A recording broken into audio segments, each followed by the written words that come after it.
Salut les gars, il y en a un qui a fait du rangement et qui a vidé sa cave, il nous a envoyé 2 colis. C'est écrit dessus, colis numéro 1, colis numéro 2.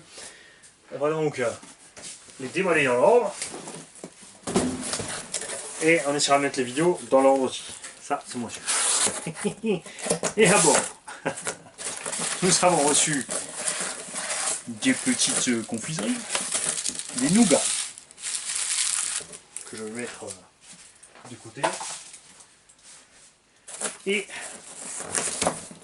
nous avons la boîte d'un T2M Pirate XTS. Alors non, je n'ai pas remballé celui que Patapouf a gagné pour m'envoyer un colis tout seul pour faire genre j'ai reçu des colis parce que je pourrais être jaloux des autres. J'ai ici vraiment, alors regarde, je te le montre. De toute façon, on s'est même pas dit qu'il y a un Pirate T2M XTS dedans. Donc on a une boîte, regarde. Tu vois, ça c'est celui pour Patapouf. Il est bien là. Hein?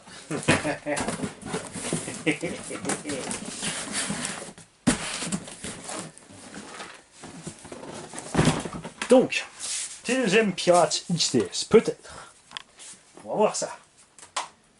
Ça se trouve, c'est une bombe. Alors, moi c'est tonton Sam, je t'envoie ce colis, car j'ai fait du tri dans mon garage, qui te serviront à toi ou pour les abonnés, comme tu veux.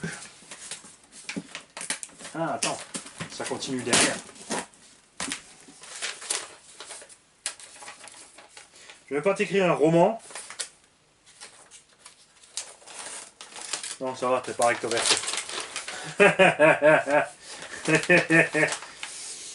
Je ne vais pas t'écrire un roman. Alors non, j'ai oublié une phrase, donc on recommence, parce que Manu, n'importe quoi. Alors moi c'est tonton Sam, je t'envoie ce colis car j'ai fait du tri dans mon garage qui te serviront à toi ou pour les abonnés comme tu peux. J'ai constaté que j'ai une sale écriture, donc je ne vais pas t'écrire un roman. Mais en tout cas, continue comme ça. Alors, il y a des petites gourmandises qui sont dans le colis, j'espère que ça te plaira. T'en fais ce que tu veux de ce que tu reçois. Si tu as de beaux stickers du garage, tu peux m'en mettre quelques-uns de côté, ça serait super cool. Si tu veux. Évidemment que on va te faire ça, il n'y a pas de souci. On va t'envoyer une petite enveloppe avec plein de petits stickers du garage.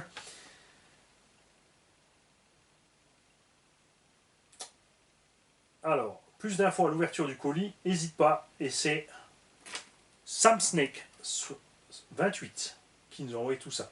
Tout en minuscule. Non, là tu l'as envoyé en grand, mon gars. C'est en grand. Parce que là, en fait, il y a 1 kilo de nougat dans la boîte. Alors, voyons voir ce qu'il y a là-dedans. Hop.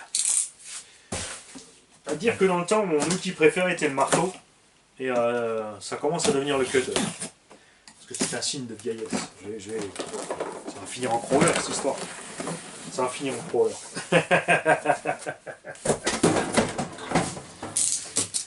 Alors, bon, il y en a qui s'est fait plaisir avec un kit, non, ou qui a acheté plein de fournitures.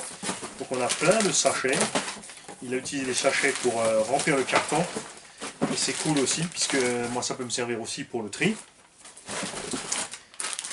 Et dedans, il y est les gars.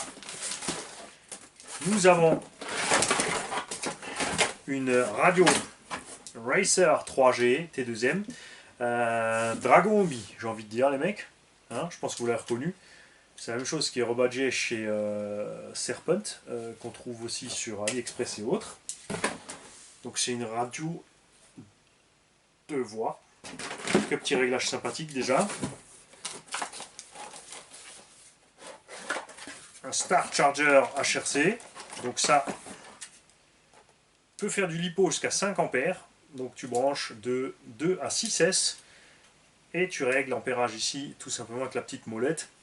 Ensuite évidemment tu as les petites LED qui changent de couleur quand ça charge ou quand c'est plein. Donc un chargeur très simple d'utilisation. Notice rapide, c'est écrit plus rouge fixe sur les types de batterie, rouge clignotant indique une erreur, vert fixe la batterie a fini de charger, vert clignotant la batterie est en cycle de charge. Ne fait que charger. Évidemment il y a un minimum d'équilibrage. avec, et ça c'est génial. Hop. Les pneus, je dois dire qu'ils sont pas trop mauvais, j'aime bien. Sont assez mous, se détendent pas mal. Bon, de toute évidence là les jantes ont déjà cassé, ça a été recollé, mais c'est entier, ça fait le taf. On en a 3. On en a 3 et pas 4. Donc on tâchera d'organiser ça. Vous n'avez pas planqué dedans? Non, vous n'avez pas planqué dedans. On a des jantes G-Made. Donc ça c'est des jantes de crawler. On n'a pas la dimension. Donc je laisserai les spécialistes nous dire ça. On va voir peut-être quand il y a une référence là-dedans. 6. Tu avais acheté un 6 tonton. Pourquoi tu as acheté 6 jantes? A priori c'est des 1,9 à première vue. Donc si les pros du crawler pouvaient m'en dire plus là-dessus, ça sera forcément du bedlock.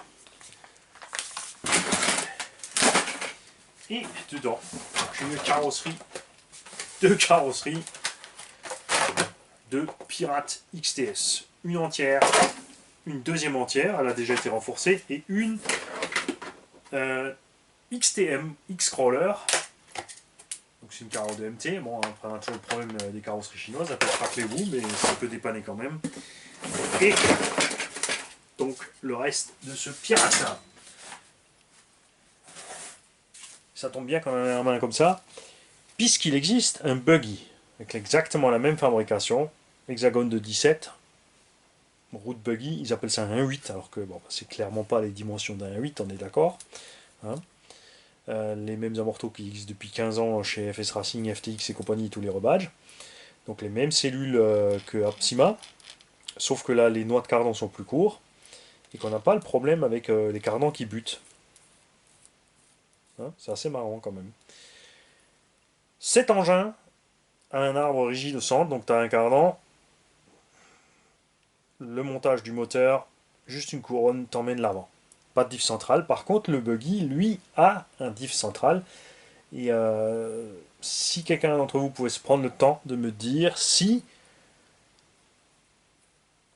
c'est la même plateforme sur le buggy, ça voudrait dire que si on prend les cardans et le diff central du buggy, on pourrait passer un diff central là-dedans, ce qui économiserait évidemment mort la transmission et qui serait un choix bien plus judicieux pour les débutants qu'un arbre rigide sans slipper, sans rien.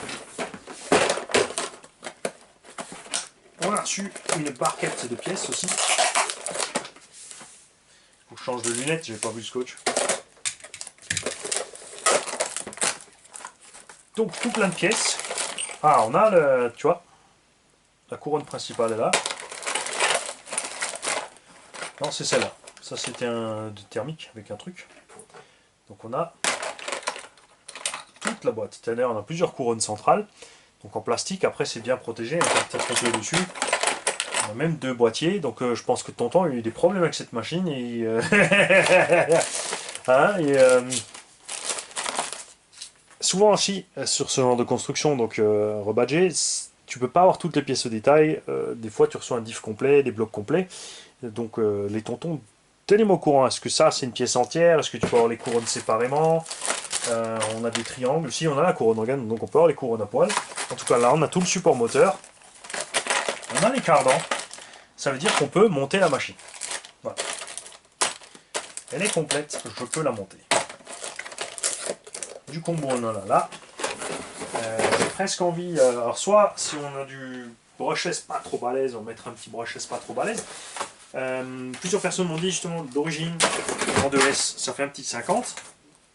Donc ça c'est bien. Parce qu'il y a le 3400 kV dessus d'origine, donc ça veut dire qu'on n'est pas étagé trop long. Que c'est assez sympa. T2M confirme qu'on peut rouler en 3S, mais forcément ça va s'user plus vite. Moi je vous confirme, restez en 2S si vous voulez profiter de votre machine. Ça peut prendre 3S, ça ne veut pas dire qu'il faut rouler 3S. Honnêtement, restez pépère en 2S, la flinguez pas. Vous en profiterez plus que si vous roulez un tout petit peu plus vite et qu'au bout de 10 minutes vous avez flingué l'arbre rigide ou quoi que ce soit et que vous êtes en panne. Est-ce que... Oui, brushless édition. Bon, sur le carton on a quand même la version charbon. Bon, par contre là qu'un 550 charbon, ça doit pas avancer des masses. c'est clair. On verra ce qu'on a là. J'ai peut-être du charbon 550 qui prend 3S. Éventuellement, si j'ai pas de brushless cool, je partirai plutôt peut-être sur un charbon un peu plus balèze. L'avantage du charbon pour les débutants, c'est que le gamin il peut appuyer dessus à fond, ça part pas fort. En fait, on a une certaine souplesse. C'est gérable aussi en brushless, mais pas sur tous les varios. Tous les varios de véhicules débutants n'ont pas tous ces réglages. C'est vrai que si tu prends des varios un peu plus évolués, tu peux mettre ton punch sur 1. Tu mets le timing à 0 et tu règles encore du dual rate sur la radio et le gamin se retrouve dans la même config, sauf toujours qu'il est en brushless, donc il a une plus grosse autonomie. Il a beau appuyer à fond, c'est ce qu'on a fait sur les Rustlers, vous l'avez vu, tu sors du virage, tu appuies à fond, il part pas sur 2 roues, il repart tranquille. Ça c'est très important, ce genre de petit réglage pour le débutant. Sur les engins qui n'ont pas ça, je peux que vous conseiller une mousse derrière la gâchette. Parce qu'il va être en contact avec la mousse et ensuite il va devoir presser de plus en plus fort pour comprimer la mousse. Et même s'il va fort, si tu mets une mousse assez rigide, enfin assez forte, qui revient évidemment à sa forme initiale, ça va lui freiner son. Tu vois, il ne pourra pas faire clac sur la gâchette, ça va le freiner. C'est d'ailleurs quelque chose qu'il faudra faire aussi à certains adultes qui n'arrêtent pas de. Quand on les entend rouler sur les vidéos, t'as toujours la direction, il faut toujours clac, clac, clac, clac, et la direction, t'as clac, clac, clac, clac, clac, clac. Le cerveau fait la même chose, les mecs. Ne laissez pas claquer votre direction retour, accompagnez votre direction. Laissez-la revenir, suivez-la pour revenir. Pareil avec la gâchette. Vous lâchez doucement les gaz, vous lâchez pas brutalement, vous mettez pas des coups brutaux sur le gaz fin, et vous allez voir, vos machines vont vous remercier en vivant beaucoup plus longtemps, ce qui vous coûtera beaucoup moins cher. Après, si tu as le budget, c'est à toi de voir, fais-toi plaisir. Je vous souhaite une belle journée. On se revoit demain, après-demain. On va peut-être mixer avec les 2 autres colis qu'on a reçus des autres tontons. On va faire 1 sur 2 pour le colis numéro 2. Merci tonton.